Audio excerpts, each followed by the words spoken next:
জিনাতের প্রিয় মানুষটার নাম আসমার। যদিও সে মানুষ কিনা সেটা নিয়ে নিশ্চয়ই এখন শ্রোতাদের মনের মধ্যে কিছুটা সন্দেহ তো জেগেছেই। আসমারের আর সময়জ্ঞানের ভুল হয় না। জিনাত নিজেও বুঝতে পেরেছে আসমার মানুষ না, কিন্তু এই অমোঘ আকর্ষণ থেকে নিজেকে সরিয়ে রাখা তার জন্য অসম্ভব হয়ে পড়েছে। মাসখানেক বেশ ভালো চলল। তারপর একদিন দলে দলে লোক এলো ভূঁইয়া বাড়ি। কার যেন বাচ্চা হারিয়ে গেছে। সবাই জিনাতের দোষ দিচ্ছে। জিনাত হতবুদ্ধি হয়ে গেছে। সে বাচ্চা চুরি কেন করবে? তার বিরুদ্ধে সালিশ বসল। 10 গ্রামের লোক এলো, অনেক মসজিদের ইমাম সাহেবেরা এলো, খাদেমেরা বসলেন একসাথে। কিন্তু কেউ কোনো প্রমাণ দেখাতে পারল না তার বিরুদ্ধে। বাচ্চাটাকে পাওয়া গেল পরদিন বেশ দূরের একটা গ্রামে। কে কিভাবে ওখানে বাচ্চা নিয়ে গেছে কেউ জানে না। এখন গ্রামের যে কোনো অপরাধের অপরাধী হলো জিনাত। কারো মুরগি হারিয়ে গেছে, কারো গরুর অসুখ করেছে, তাহলে সব দোষের দোষী হয়ে যায় জিনাত।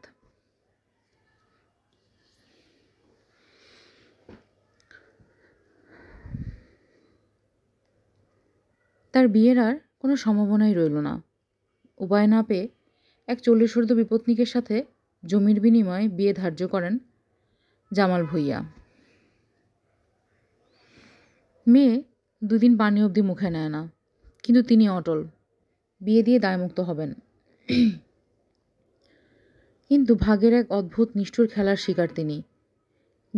বিয়ের 2 দিন আগে মারা গেলেন জিনাতের হবু বর। গ্রামে আবার হট্টগোল পড়ে গেল, আবার সালিশ, আবার শুরু চিকিৎসা। এবারও জিনাতের দোষ। জিনাত একটা ডাইনি। চিকিৎসা শুরু হলে আসমার বহুদিন আর দেখা করতে পারে না জিনাতের সাথে। এজন্য জিনাত এবার সব পানি পড়া তাবিজ ফেলে দেয় পুকুরে। এবার ধরা পড়ে চাচির কাছে। চাচি গ্রামশুদ্ধ লোক জানাজানি করে। পরদিন চাচির একমাত্র ছেলে অ্যাক্সিডেন্টে পা ভেঙে যায়। শুরু হয় গুঞ্জন।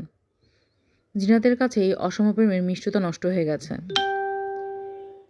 কিন্তু সে যে বাঁধনে বাধা পড়েছে, তা ছিন্ন করার শক্তি তার নেই। সে মাকে বলে আবার তাবিজ, পানি পড়া, শেকড় বাকড় যা আছে সব কিছু এনে দিতে। এবার সে ঠিকঠাক খাবে। আসমানের সাথে আর দেখা হয় না। সব কিছু ধীরে ধীরে স্বাভাবিক হতে থাকে। মাসখানেক পর গ্রামের পরপর 3 মহিলা মৃত সন্তান প্রসব করে। সেই সময়ে মৃত সন্তান প্রসব করা, সন্তান প্রসবের পর মা অসুস্থ হয়ে যাওয়া ছিল নিত্যনৈমিত্তিক ব্যাপার।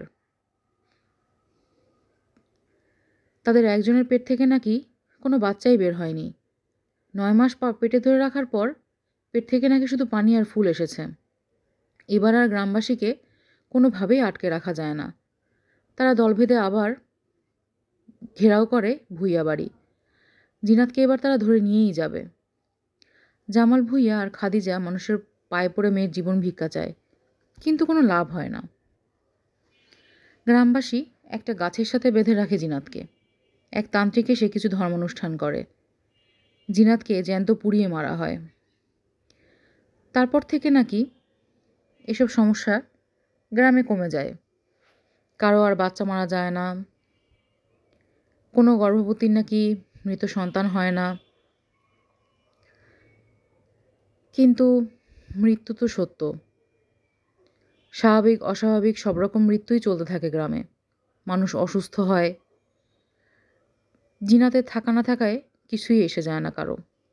জিনাতের বোনেরা বাপের বাড়ি আসে। শুধু ফাঁকা হয়ে যায় জামাল ভূঁইয়া আর খাদিজার বুকটা। এরপর কেটে যায় প্রায় 30টা বছর। জামাল ভূঁইয়া আর খাদিজা চলে যান না ফেরার দেশে। ভূঁইয়া বাড়ি তখন চলে যায় অন্য এক বংশের হাতে, যেহেতু ভূঁইয়া সাহেবের নিজের কোনো ছেলে ছিল না। ধীরে ধীরে ভূঁইয়া বাড়ির যে গৌরব তা মুছে যায়। মানুষ ভুলে যায় সেই মিষ্টি মেয়ে জিনাতের কথাও, যাকে ডাইনি সন্দেহে খুন করা হয়েছিল। কিন্তু গ্রামে শুরু হয় এক নতুন উপদ্রব। আবার হারাতে শুরু করে সন্তান।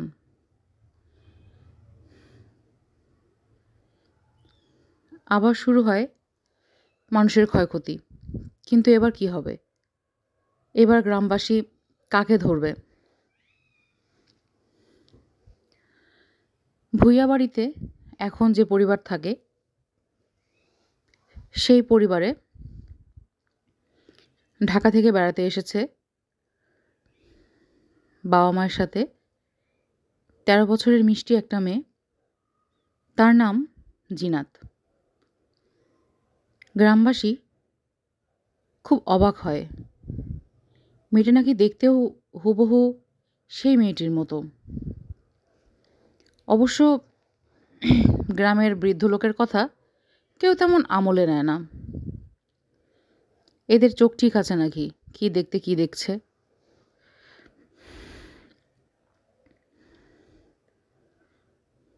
৮০ বছরের এক বৃদ্ধের মুখে পুরো গল্পটা শুনে ফাহিম আজহার।